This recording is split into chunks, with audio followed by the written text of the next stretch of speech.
So we're definitely going to keep a closer eye out, see what all we can find out here today. Sometimes the animals will be hiding out in the taller grassy areas, sometimes over by the bushes. Over on the left, first animal we're going to see further back there are going to be the Bongo, nicknamed as the ghost of the forest because of how rarely they're seen out in the wild. Bongo are known for those brown coats, those white stripes on their backs, as well as those spiral horns. Over there, far off on the right, further back there, you'll find the okapi having those stripes on their front hind legs. They do make them resemble a zebra. However, the okapi is actually the closest known living relative to the giraffe, as they do share a lot of the same facial features, as well as having that really long tongue, assisting with grabbing onto those harder to reach leaves and branches, making eating a bit easier in the wild. Also on the right there's a saddle-billed stork, getting their name from their saddle-shaped crest they have on their beaks. The saddle-billed stork will stand in at around 5 feet tall with a wingspan up to 9 feet in length. Over on the left, we do have a watering hole, a great place for animal to come, cool off, relax, and fish.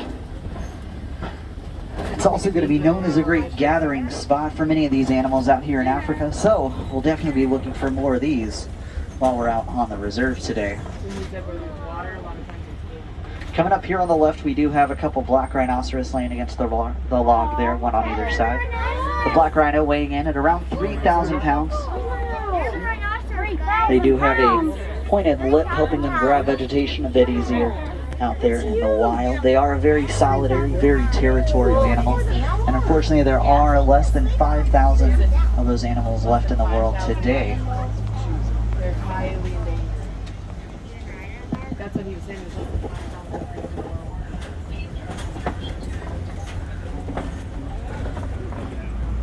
Now coming up here on the left, we're going to have the other saddle-billed stork over here. And saddle-billed stork, they can actually be told apart by their eye coloring. The male saddle-billed stork are going to have a brown eye coloring, whereas the female saddle-billed stork's eye color is going to be a bright yellow. We're going to go ahead and make our way out from the Little Aturi forest. We're going to make our way over into the Sophie River. Now the Sophie River, that's going to be home to animals such as the hippopotamus, as well as the Nile Crocodile. So while we are out here, we're definitely going to keep our attention in the water. That is typically where these animals can be found. Whoa! Yeah, there's a bird that just flew by. Probably the other side. So as we do head into here, we're going to take a look over on the right. Got a couple of hippopotamus in the water there. They are typically found underwater as they eat right there. See him? for around 8 minutes at a time. Now hippopotamus, they are massive animals. They're going to grow upwards to around the 5,500 pound mark on average. However, they can actually outrun a human on land. They can outrun humans. They're faster than you. Now a group of hippopotamus that's going to be known as a bloat.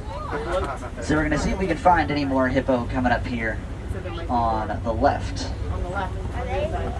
And it does look like there is a bloat of hippopotamus over here. Now even though they can swim, the hippopotamus, they'll typically get to wherever they're going just by walking along the bottom of the water. Now I did say the grown adult will weigh up to around 5,500 pounds. The baby will weigh in at around 80 pounds at birth. You can see baby right here laying right in front of mom, closer to us in the water there. Baby hippopotamus born about 3 weeks ago, just a little over that right here on the reserve. There's a baby down there with them. Oh, look at the baby. We're also going to find the pink-backed pelican over here as well. Now the pink-backed pelican, they get their names because their feathers are going to turn a slight pinkish coloring during mating season. For them, that's going to be the few rainier months out of the year in Africa for them. The pink-backed pelican, as they are relatively small, they're actually going to be one of the smallest of the pelican species. Is he liking this? Yeah, you like this one? Ooh, look at this. Look at this. Would you walk that? Now making our way around here, we are approaching a bridge. We are going to take a look over here on the left. We're going to find the Nile Crocodile. The Nile Crocodile, they're going to grow anywhere from 16 to 20 feet in length. They're going to average in at around 500 pounds apiece. And the Nile Crocodile will eat about half of their body weight in one meal. So using those jaws they have that are powerful enough to crush through almost anything, they're actually going to hunt animal much larger than themselves. That was sweet. Now we are making our way out from the Sophie River, and we're making our way over into my favorite part of the reserve. That's going to be the savannah. As the savannah is going to be home to animal. Hey, I never heard that one before. That's funny. Elephant, Good afternoon, baboon. I never heard that one. And many, many others out here. Coming up here on the right, we do have a Bayabov Tree, which gets to be its massive size by living for thousands of years. And they're going to store tens of thousands of gallons of water in their trucks. That's enough to fill your average size swimming pool. That is how they get the nickname of the Tree of Life. Now they do remain leafless for around 9 months of the year. That's going to be how they get the nickname of the Upside Down Tree. Upside down. We're in the savannah now. Oh, we're just going down the road. Keep the animals going. Now we are headed on to the savannah, home to those animals I mentioned earlier. And one of the coolest parts about the savannah is just how animals, just by living their everyday lives, they're going to end up helping each other out in some pretty cool ways, which we're going to talk more about just a little bit later on. So as we do head on to the savannah, first animal we're going to see is going to be over there on the right. The smaller tan antelope, we're going to have a few more coming up here. These are known as the springbok. Springbok, they get their name for their incredible jumping abilities. If you guys can see further off in the distance, the baby giraffe is sprinting across the savannah over there. Where? Now the springbok can jump up to 6 feet in the air standing, and with a running start, they're going to be able to jump across about 18 feet in length. Oh, William, come here. Now we William, do come on have over the here. Maasai giraffe. Hurry up, buddy. Can you see the deer? Or what those are? The Maasai giraffe we can tell because of their more See 'em? messy pattern. Is that the baby giraffe? Now a baby giraffe is Right going there. Oh, there's a giraffe. 6 feet tall, mark where The it's baby See the right giraffe? down the street. can grow all the way up That's to a be baby. around 20 feet 6 tall. feet tall. Just like the okapi that we See saw the earlier, giraffe? they do have those really long tongues. It's going to assist with grabbing onto those harder to reach leaves and branches. It's going to make eating just a bit Look easier at his long neck. out there in the wild for them. Also coming up here, we're going to have the Anchovy Cattle. They are also known as the Watusi cattle. They're known as signs of wealth out in Africa. So that the more cattle that you have on your land, the more wealthy that you appear to be. You'll see different Oh, look at- colorizations on the cattle. Look at the cattle. There's cattle up here, big antlers. Different coloration of cattle to see what colorings and what markings Sit their right next to offspring Casey will and Daddy. have. We'll go back and forth, okay? Baby giraffe still running around over there, closer to that 6 feet tall mark. Oh, look at the zoomies. Look at him go. He's got the zoomies. So as you can tell, they Zoomy, can zoomy. run quite fast. The giraffe He's running with like those long Blaze. strides can actually reach speeds up to 30 miles per hour. On either side of the truck here, we have some termite mounds, which are made of dirt, saliva, and dung. And they're going to harden out in the heat of the savannah. They do get to be so hard, an elephant can scratch its back on them without them breaking. Elephant are going to do just that. They're going to rub up against them using as scratching posts. Here's more giraffe. Once they reach smaller sizes by the elephant rubbing up against them, antelope will hop on top and take a look out for predators. Another great view of those Maasai giraffe over there on the left. Now giraffe, they actually sleep standing up. They'll sleep for a total of around 20 minutes a day. Now that's not all at one time. The giraffe will sleep just for a few moments here and there. I'll let you sit in there. Yep. Sleeps only 20 minutes a day. Head in, head in. Look at the baby zebra. See, now you're Well, since we saw a baby hippo and a baby giraffe, if you look over here, you're going to find a baby zebra, born about 3 months ago. Now, when you do look at a zebra, you want to look at their noses. If a zebra does have a black nose, they're going to be black with white stripes. Their striping patterns are as unique to them as our fingerprints are to us. So as no two of us have the same fingerprints, no two of them have the same striping pattern, which is actually how they tell each other apart. They'll memorize each other's stripes, kind of like a barcode scanner, and that's how they'll separate each other. The group of zebras seen over here is going to be known as a dazzle, so we are passing a dazzle of Hartman's Mountain zebra. We're going to find the white-bearded wildebeest over here as well as a small herd of them up at the top of the hill. Now, the white-bearded wildebeest, they have the largest migration of any of the animals out here, Wildebeest. as the average migration of wildebeest will consist of around 1.5 million wildebeest. Now, when the wildebeest do migrate, they create a cloud of dust that's actually so large it can actually be seen from space. And when born, the wildebeest, they do have the ability to walk and run within about 15 minutes or so right after birth. Coming up here, we have some broken down trees and branches, and when you can find broken down trees and branches, odds are you're going to be able to find a much larger animal that might be able to knock down a tree or two. An elephant. Do you think we're gonna see elephants up here, William? You're an elephant. Dad's a giraffe. See more than So heading on through here, we are looking for that larger animal. I'm not seeing anything right away.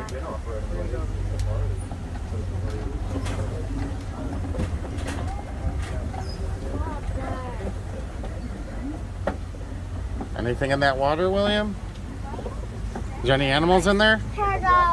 Oh, there they are. There's no turtle in They there. have the African elephant far back there. Oh. And we can tell these are African elephant because of the shape of their ears. They're going to be shaped as in the continent of Africa. Let's see if we can get a view just around the corner here. Now, we might not be able to get that great of a view, but one thing that we can tell is that there are 2 elephant over there. Now, when you can find more than 1 elephant, it's going to be safe to assume that you're looking at female elephant. You see him, William? Separate from the herd around Can you see the 13 elephants? years of age, going off on their own. Whereas the female No, elephant did will you see him? typically stay with the herd for life. And a herd of elephant is going to be led by Okay. the oldest and the wisest of the female elephant. If there does happen to be a male elephant in the herd, then the highest ranked male is going to rank just below the lowest ranked female elephant in the herd. Now we're heading over this bridge here. As soon as we reach to the other side, we're going to be heading over Whoa! by the red clay pits. The red clay pits are going to be a great place for us to look out to see if we can find some more signs that animals could be nearby. So as we are making our way through here, if you do look on the ground, you're going to find some footprints, and over on the right, it does look like we have some tusk marks over there in the clay. Elephant will come by, they'll scrape off the clay with their tusk, which will give them vitamins and minerals.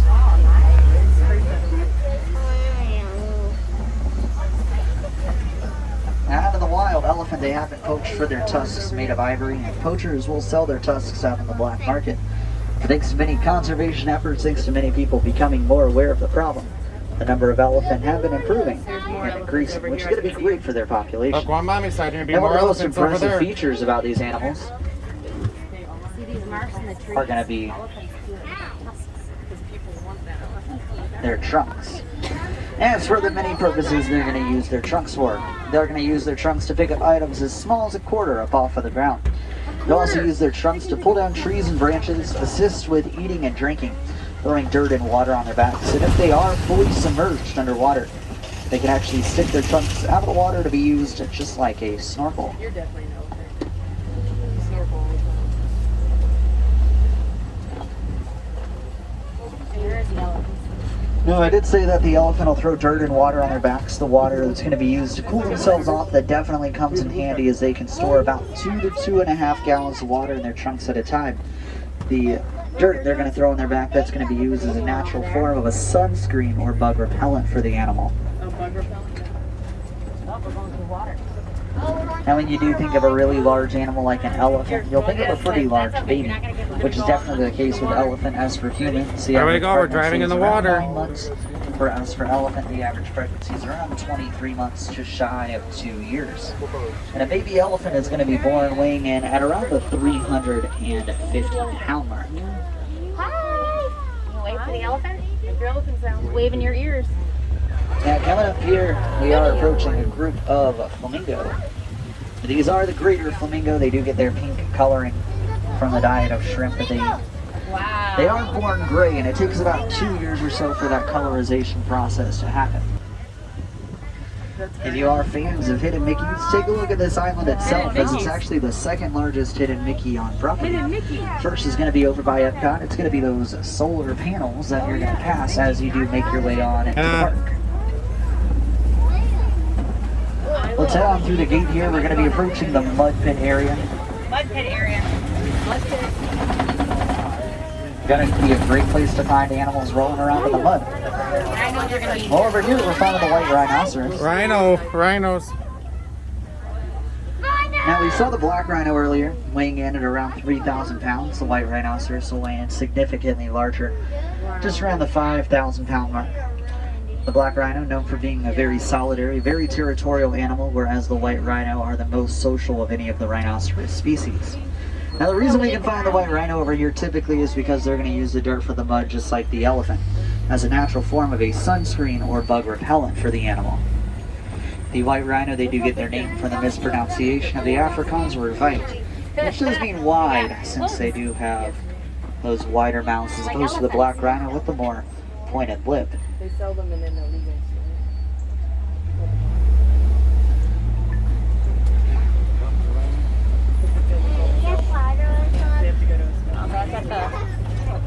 Now you will see different coloration on the rhino. That's just from where they've been rolling around or laying in the dirt or mud. Oh, there's more. Oh, he's rolling Oh, over. William, he looks it like feels you. good. Oh, he's He dirty. gets mud in his eye. Now don't let the size of the white rhino fool you, as they are quite massive. They are pretty fast. The white rhino can actually reach speeds up to 35 miles per Oh, hour. look back there. Oh, a cheetah. Now, speaking of fast animals, over there on the left we do have a cheetah. Now, cheetah are known as the fastest land mammal. They can reach speeds up to 60 There's another miles one per laying on the hour. ground over there. But they can only do so for Hold on, around maybe it'll 30 come up on the seconds or rock. so before they're going to tire out. There he is. See him? On the rock? Oh, he's on the rock. And cheetah are going to be one of the larger cats that are going to purr instead of roar. I like furry cats. What? I like cats that purr. Cool. Oh my gosh, look in front of us. So straight ahead of us we do have a couple ostrich. Ostrich, they are flightless birds. They can reach speeds up to William. 45 Put your miles hands per hour. in. Now, even though they are flightless, their wings are not useless, as they'll actually use them as a steering mechanism out when they run. That's a big bird.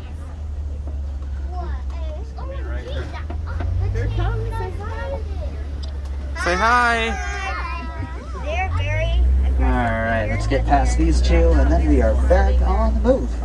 Alright. So we are going to keep on moving. We're going to head around here, approaching the Kopi Rocks, a great place to find animals who will overlook the savannah. And when you can find animals overlooking the savannah, they'll be looking for any kind of danger or any kind of predator. Now, if an animal does sense any danger, or if they do see any predator, what they're going to do is they're going to alert the others. That way they can get to a much safer location. It's definitely going to help because they're going to take a look out for each other in the wild. I can't believe you got to see a baby cheetah. It's so, come on, you see it? I got a picture of it. Oh, what's that guy? Oh, no, I'm not. Alright, I'm not seeing anything on either side of the truck right now, so we are going to keep on moving. We saw something like this. What? Do you see it up there? And we are going to be approaching the Burrows in just a moment. Wonder what that is. And we're going to be taking a look out and see if we can find any burrowing animals. Burrowing animals. Oh, stop. Gotta wait for the. He's looking for something. He's looking at stuff. See if he can show us animals. They're all hiding. Now, taking a look over on the left, if you look at the base of the tree right here to the left of it, you're going to find the warthog. Now, warthog, they are the largest burrowing animals in Africa, and they actually don't like to dig their own burrows, as they much prefer Over to by take the over bottom of the burrows tree previously there, dug little by other horn. animals, which is pretty cool. Animal will come out, they'll dig burrows and abandon them for others to take over. That's just kind of their natural way of helping each other out in the wild. Just like how animal will overlook the Kopi rocks and how those elephant will wear down those termite mounds. That is pretty cool to see how animals, just by living their everyday lives, will end up helping each other out in some pretty cool ways. Now, we got to see some pretty cool animals out here on the savannah. So we are going to head on out from the savannah. We'll head over into Magadi Glen. Now, over the years, Magadi Glen has been home to many different species of animal. Right now, it's actually home to one of our wardens. Our warden has adopted a family of Nigerian dwarf goat. So, as we do make our way through here, we're going to see if we can find either the warden or any of those Nigerian dwarf goat out and about. What do you think a dwarf goat is? Whoa, we're on a bridge. William, we're on a bridge. Isn't this pretty cool? Hey, William, look at me. Is this fun? Yeah. Well, if we take a look on top of the truck over here, we're going to find one of those Nigerian dwarf goat. Oh my goodness, Now, he's they're on all top of the full-grown truck. adults, so they're not going to get any larger than that. Looks like a couple more going to be up by the front door. He's posing. Now, the Nigerian dwarf goat, they're also going to be used widely around the world as dairy goats. So, if you ever had any kind of goat milk or goat cheese, well, it actually could have came from a Nigerian dwarf goat. I can get 3. Now, we are going to go ahead, we're going to make our way out from Magadi Glen and walk back over into the village of Harambe. And in Swahili, Harambe, that does mean to come together, so we're going to head back into the village where we can all come together. And heading out from the animal world, we're heading back into our world, and if you really do think about it, we're not all that far apart. Now, it's very important for us to have these animals out here, and many of them are endangered. Many of them are facing struggles out in the wild, such as habitat losses. The best way that we can help them out is just to learn a little bit more about them, educating others on them, so we can all be just a little bit more aware of them.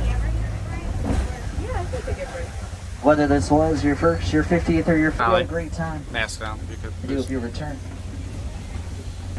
No two safaris are ever quite the same, but the animals Omar, are definitely making sure of that.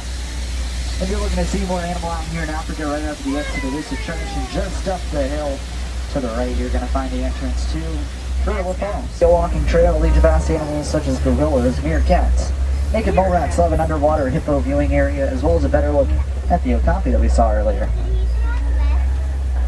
Now, if I have any wilderness explorers on board, you guys have been riding aboard the Symbol 1. And if anybody does have any questions about the animals here, or the park in general, you guys are more than welcome to head on up to the front of the truck after we disembark. I'll answer any of those questions that you guys may have.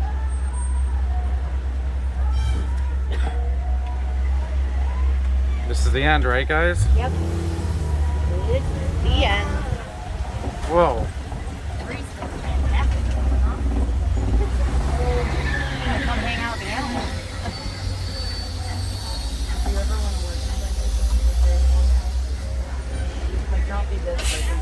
Now we will be approaching our unload dock in just a few moments here. Now would be a great time just to gather all personal belongings, making sure we do have everything we came on with. Hey, William. Definitely wouldn't want to leave anything behind, William. as it could go on a surprise. What animals did you see? None of us would want that happening. I saw all of these. You saw all of these? No, you didn't see a mandrill. But